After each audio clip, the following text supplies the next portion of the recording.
दोस्तों तारीख थी 1 जनवरी 2024। एक तरफ दुनिया मना रही थी नए साल का जश्न और दूसरी तरफ मन रहा था मातम। जी हाँ, मैं बात कर रहा हूँ जापान में आया भयानक 7.6 मैग्नीट्यूड के भूकंप की। और ये सिर्फ एक भूकंप नहीं था, इसके बाद कई सारे और भूकंप आते हैं, लगभग 155 से भी ज्यादा सिर्फ एक दिन के अंदर। इतने सारे भूकंप और वजह थी समुद्र के करीब उठती हुई 1 मीटर ऊंची लहरें। और ये लहरें जापान के वेस्ट कोस्ट पर जाकर लगी। जापान की मेट्रोलॉजी एजेंसी ने एक बहुत ही बड़ी सुनामी की वार्निंग भी इशू करी। हालांकि इस वार्निंग को बाद में डाउनग्रेड कर दिया गया, लेकिन भूकंप ही बहुत ज्यादा तबाही मचा चुका था। दर्जनों बिल्डिंग्स तबाह हो गई थी, हजारों घरों में लाइट नहीं थी, आग की लपटों में घर घिरे हुए थे और 2 जनवरी तक करीब 55 लोगों के मारे जाने की सूचना आ चुकी थी। Japanese prime minister Fumio Kishida ने का कहना था कि ये सिचुएशन बैटल अगेंस्ट टाइम है। रेस्क्यू ऑपरेशन जारी है और जल्द से जल्द कोशिश की जा रही है कि फंसे हुए लोगों को बचाया जाए। लेकिन 2 जनवरी को एक और अनफॉर्चुनेट हादसा देखने को मिलता है। जापान एयरलाइंस का प्लेन टोक्यो के एयरपोर्ट पर जापान कोस्ट गार्ड के हवाई जहाज से जाकर टकराता है और दोनों प्लेन में आग लग जाती है। जापान कोस्ट गार्ड का ये हवाई जहाज अर्थक्वेक में फंसे हुए लोगों की मदद करने के लिए तैयार हो रहा था। दूसरे प्लेन में फॉर्चुनेटली जितने भी लोग बैठे थे वो सेफली इवैक्यूएट कर लिए गए, लेकिन इस कोस्ट गार्ड के हवाई जहाज में 6 में से 5 क्रू मेंबर्स मारे जाते हैं। 29 साल के प्लेन कैप्टन इकलौते हैं जो जिंदा बचकर वहां से निकल पाते हैं। दो बड़े सवाल यहाँ पर ये आते हैं कि जापान में ही इतने ज्यादा अर्थक्वेक्स और सुनामी क्यों देखने को मिलते हैं, और दूसरा ये कि जापान इन डिजास्टर से कैसे डील कर पाता है, क्योंकि यही अर्थक्वेक अगर किसी और देश में आए होते तो शायद हजारों लोग मारे जा चुके होते। जापान में डेथ टोल 100 से भी कम है एज ऑफ नाउ। तो जापान अपने लोगों को कैसे बचा पाता है, वो आखिर ऐसा क्या करता है कि जापान के लोग सेफ रहते हैं, तो आज मैं आपको इस वीडियो में इसी के बारे में बताऊंगा। सो दोस्तों, मोस्ट वेलकम, स्वागत है आपका K2WN फैक्ट्स में।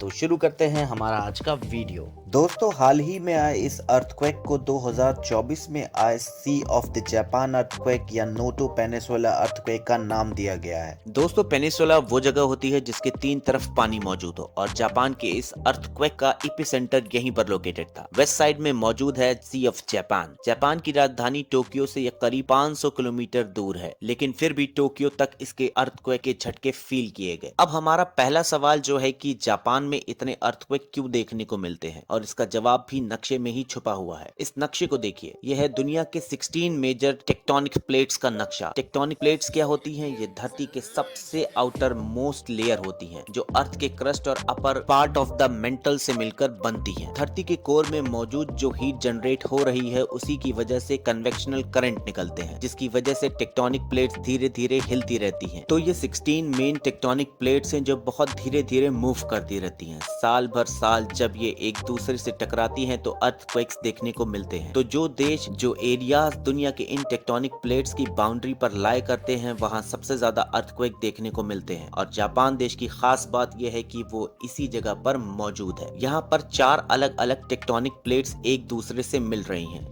The Pacific plate, Philippine plate, Eurasian plate और नॉर्थ अमेरिकन प्लेट। और यही सबसे बड़ा कारण है कि जापान में इतने सारे अर्थक्वेक देखे जाते हैं। अब यहाँ पैसिफिक प्लेट की अपनी एक खास बात है कि पैसिफिक प्लेट में सबसे ज्यादा टेक्टोनिक एक्टिविटी देखने को मिलती है। तो पैसिफिक प्लेट की बाउंड्री को हम पैसिफिक रिंग ऑफ फायर करके बुलाते हैं, क्योंकि दुनिया में यहाँ सबसे ज्यादा अर्थक्वेक देखने को मिलते हैं और साथ ही साथ सबसे ज्यादा वोल्केनो भी देखने को मिलते हैं। कुछ हद तक यही चीज बाकी प्लेट्स के लिए भी एम्बलम करती है। जो देश इन बाउंड्रीज पर मौजूद है, वहां पर ज्यादा फ्रीक्वेंसी के अर्थक्वेक देखने को मिलते हैं। जैसे कि आप इंडिया के ऊपर की बाउंड्री देखोगे, इंडियन प्लेट्स और यूरेशियन प्लेट की, ये नेपाल के पास से होती हुई गुजरती है, जहां हिमालय की पहाड़ियां हैं। इसीलिए नेपाल में बड़े भयानक अर्थक्वेक देखने को मिलते हैं। और नॉर्थ इंडिया में जो अर्थक्वेक्स आते हैं दिल्ली या दिल्ली के आसपास के रीजन्स में, तो उनका मोस्ट केसेस में जो एपिसेंटर होता है वो इन्हीं प्लेट्स के बीच में होता है। इसे आप कंपेयर करो ऑस्ट्रेलिया, रशिया और यूरोप जैसे रीजन्स में, जहां रेयरली ही आपको कोई अर्थक्वेक देखने को मिलता है। ऐसा नहीं कि वहां पर अर्थक्वेक नहीं आते, लेकिन उनकी टेक्टोनिक प्लेट्स की वजह से वहां पर जो अर्थक्वेक आते भी हैं तो उनकी जो फ्रीक्वेंसी होती है वो बहुत ही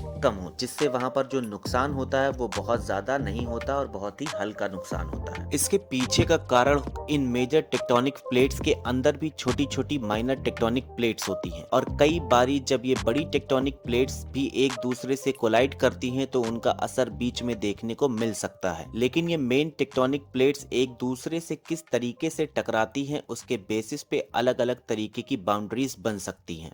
जैसे कि कन्वर्जेंट बाउंड्री जब एक प्लेट टकराकर दूसरे के नीचे घुस जाती है, या फिर डाइवर्जेंट बाउंड्री जहां पर दोनों प्लेट्स एक दूसरे से दूर जाती हैं, या फिर ट्रांसफॉर्म बाउंड्री जब पैरेलल दो प्लेट्स एक दूसरे के अगेंस्ट मूव करती हैं। इनमें से कन्वर्जेंट और ट्रांसफॉर्म वाली बाउंड्री में सबसे भयानक अर्थक्वेक्स आते हैं, और जो पैसिफिक प्लेट है उसकी बाउंड्री एक कन्वर्जेंट बाउंड्री है और उसमें भी एक स्पेसिफिक टाइप है, सबडक्शन जोन। सबडक्शन जोन में सबसे ज्यादा पावरफुल अर्थक्वेक्स देखने को मिलते हैं, क्योंकि इस टाइप के कोलिजन में जब एक प्लेट दूसरे से टकराती है तो वो बिल्कुल ही दूसरे के नीचे घुस जाती है, मेंटल के अंदर चली जाती है। और ऐसा जब होता है तो आप डायग्राम में देखो कि समुद्र के अंदर एक गड्ढा सा बन जाता है उन दोनों प्लेट्स की बाउंड्रीज पर, जिसे ट्रेंच कहा जाता है। समुद्र के अंदर के ये ट्रेंच समुद्र के अक्सर सबसे गहरे हिस्से होते हैं। अपने आसपास के सी बेड से ये 3 से 4 किलोमीटर गहरे हो सकते हैं, और धरती का जो सबसे डीप पॉइंट है समुद्र के अंदर, मारियाना ट्रेंच, वो भी एक ट्रेंच है जो 10.9 किलोमीटर नीचे तक है। मारियाना ट्रेंच के अंदर चैलेंजर डीप, जो एक डीप पॉइंट है समुद्र का, इसके बारे में तो आपने बहुत बार सुना होगा, लेकिन एक चीज इसके बारे में शायद आप ना जानते हैं, वो ये कि ये जापान देश के बिल्कुल बगल में है। जापान देश के बगल में भी एक बहुत बड़ा ट्रेंच मौजूद है जिसे जापान ट्रेंच कहा जाता है। यहाँ पर भी समुद्र 8.4 किलोमीटर डीप है। दुनिया में बहुत कम ऐसे देश हैं जो इतने गहरे समुद्र के इतने पास लोकेटेड है। सुनामी शब्द भी जापानीज भाषा से ही आया है। सुनामी बनता है सु और नामी से। सु का मतलब हार्बर, नामी का मतलब वेव, यानी कि हार्बर वेव। हार्बर का मतलब हिंदी में एक बंदरगाह होता है, क्योंकि जापान में ही इतनी सुनामी देखने को मिलती हैं। जापान की सुनामी की खबरें जब दुनिया भर में फैली तो ये शब्द सुनामी पॉपुलर हो गया, और वहीं से ही लोगों ने इसे इस्तेमाल करना शुरू कर दिया। दुनिया के अप्रोक्सीमेटली 90% अर्थक्वेक इस पैसिफिक रिंग ऑफ फायर में ही होते हैं, और अप्रोक्सीमेटली 75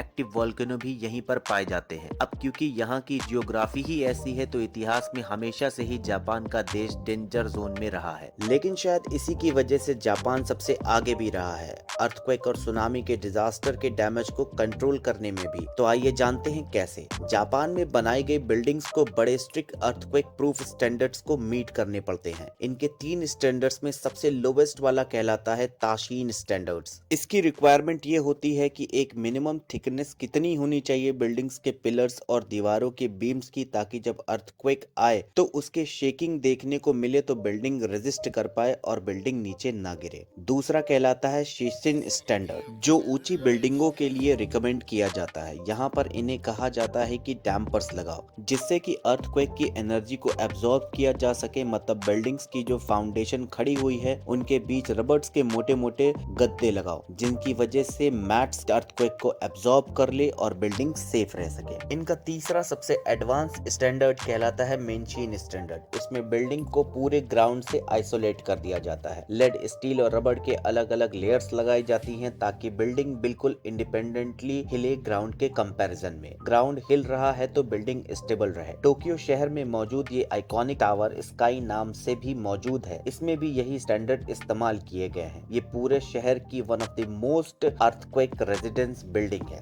दूसरी तरफ सुनामी से बचने के लिए भी जापान ने कई तरकीबें अपनाई हैं। हालांकि वो उतनी सक्सेसफुल नहीं रही जितनी कि अर्थक्वेक वाली रही। इन्होंने सुनामी कंट्रोल फॉरेस्ट बनाए हैं, कोस्टल डाइस बनाई हैं, सुनामी इवैक्यूएशन टावर्स बनाए हैं, अपने वर्किंग सिस्टम को इम्प्रूव किया है। इवैक्यूएशन ड्रिल्स कराई जाती हैं लोगों को, ताकि अगर सुनामी में या सुनामी के समय में वो फंस जाएं तो कैसे वो वहां से इवैक्यूएट कर सकते हैं। और फाइनली इन्होंने समुद्र के पास एक दीवार भी बनाई है, जिससे कि सुनामी की लहरें ज्यादा इफेक्ट ना पहुंचा पाए वहां की आसपास की बिल्डिंग्स को और घरों को। सो दोस्तों, वीडियो कैसा लगा है आप कमेंट में जरूर बताइए, और ऐसे अमेजिंग वीडियोस के लिए हमारे चैनल पे विजिट करते रहें। तब तक के लिए thank you so much, take care, have a nice day.